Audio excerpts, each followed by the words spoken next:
देख रहे थे सारी चीजें। उसके बाद मारने के बाद उसके ऊपर वो जो लिक्विड लाए थे वो उसके ऊपर डाल दिया। मेरी बहन जल गई मेरी आंखों के सामने में। यकीन नहीं होता कि ऐसे कातिल, हत्यारे, शैतान, राक्षस, दैत्य, दानव, लालची और लोभी आज भी समाज में जिंदा हैं। कैसे कोई दहेज के चंद रुपयों के लिए किसी की बेटी, किसी की बहन को जिंदा जला सकता है। ये तस्वीर निक्की की है। तस्वीर में मुस्कुराती निक्की का हश्र आप सुनेंगे तो कांप उठेंगे। बार बार निक्की की तस्वीर को देखेंगे और सोचेंगे वो कौन होगा जो निक्की के साथ इतना जघन्य कृत्य करेगा।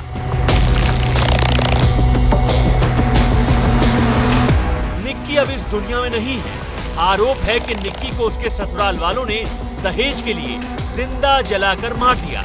निक्की से मारपीट और जिंदा जलाने का वायरल वीडियो भी सामने आया है, जिसमें निक्की आग की लपटों में घिरी हुई नजर आ रही है।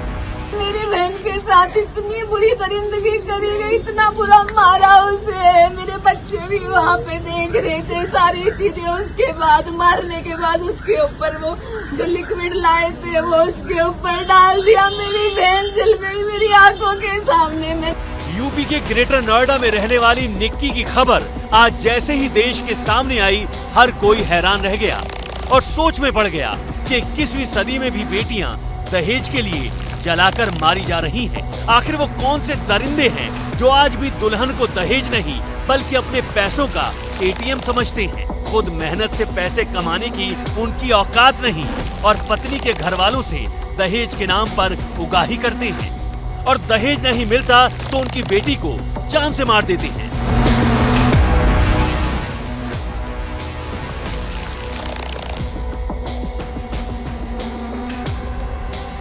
जानकारी के मुताबिक निक्की की शादी दिसंबर 2016 को विपिन के साथ हुई थी। निक्की ग्रेटर नोएडा के कासना गांव में ससुराल वालों के साथ रहती थी। निक्की की बहन कंचन की शादी भी इसी परिवार में हुई है। शादी में स्कॉर्पियो गाड़ी समेत काफी सामान दिया गया था। बाद में एक और कार दी गई थी। इसके बावजूद ससुराल वाले 36 लाख रुपए की मांग कर रहे थे। पहले हमारे साथ मारपीट हो रही थी, काफी दिन से हमें टॉर्चर करना जा रहा था कि तुम्हारी शादी में ये नहीं मिला, वो नहीं मिला, इतने पैसे लाओ, अपने घर से 36 लाख रुपए लाओ। उसके बाद सास ने कुछ लिक्विड ला के रखा घर में, हमें दिया। फिर मेरी छोटी बहन के ऊपर बहुत ज्यादा अत्याचार करा। उसके सर में, गले में बहुत सारी चीजें मारी और उसके बाद उसके ऊपर तेजाब डाल दिया। बताती थी, सब समाज डांट देता, बेटिया होता है, गुजरों में सब चलता है, बेटा समाज है, थोड़ा समझो, घर को चलाओ, बिटिया घर को चलाओ। आज चलाते चलाते आज बिटिया खो दी हमने अपनी। आज हमने अपनी बिटिया खो दी। आज कहाँ गया प्रशासन? आज समाज के बड़े छोटे कह रहे भाई इतनी बड़ी उम्मीद तो नहीं जितना बड़ा उन्होंने काम करा। न्याय के बदले में न्याय चाहिए, खून के बदले खून चाहिए। फिर शासन कुछ करता ठीक है, ना करता तो फिर हम जनता सब तैयार है, हम सब एक साथ है।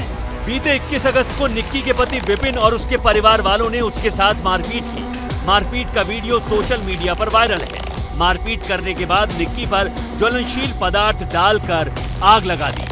आग की लपटों में निक्की काफी जल गई। बाद में पड़ोसियों की मदद से उसे नजदीकी अस्पताल और उसके बाद दिल्ली के एक अस्पताल में रेफर किया गया, जहां इलाज के दौरान उसकी मौत हो गई। पीड़ित परिवार की माने तो शादी के बाद से लगातार ससुराल वाले बेटी को परेशान कर रहे थे। कई बार पंचायत कर समझाने की कोशिश की गई, लेकिन वो मानने को तैयार नहीं हुए।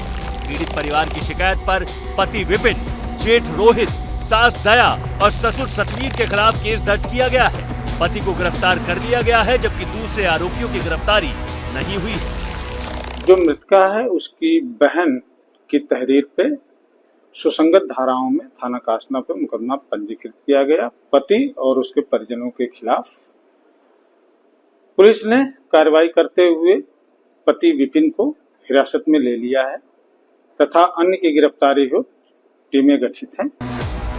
एक दिन आरोपी अपने अंजाम तक यानी जेल की सलाखों के पीछे पहुंच जाएंगे, लेकिन क्या इससे निक्की को इंसाफ मिल सकेगा? कितने अरमानों के साथ निक्की के घर वालों ने बेटी को शादी के बाद विदा किया होगा। उन्होंने सोचा भी नहीं होगा कि एक दिन अपनी आंखों के सामने अपनी बेटी को यूं दुनिया से जाते हुए देखेंगे। हालांकि दहेज के लिए हत्या की ये कोई पहली घटना नहीं है, बल्कि एनसीआरबी के आंकड़ों के मुताबिक साल 2017 से लेकर 2022 तक हर साल औसतन दहेज के कारण 7,000 मौत के मामले देश में दर्ज हुए। 2022 में दहेज के चलते हत्या के 6,450 मामले सामने आए।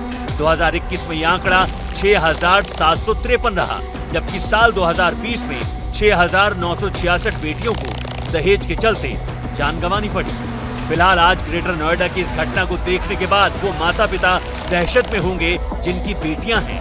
लेकिन सवाल ये है कि दहेज के लिए बेटियों को मारने वाले ऐसे दानवों का इलाज आखिर कैसे होगा।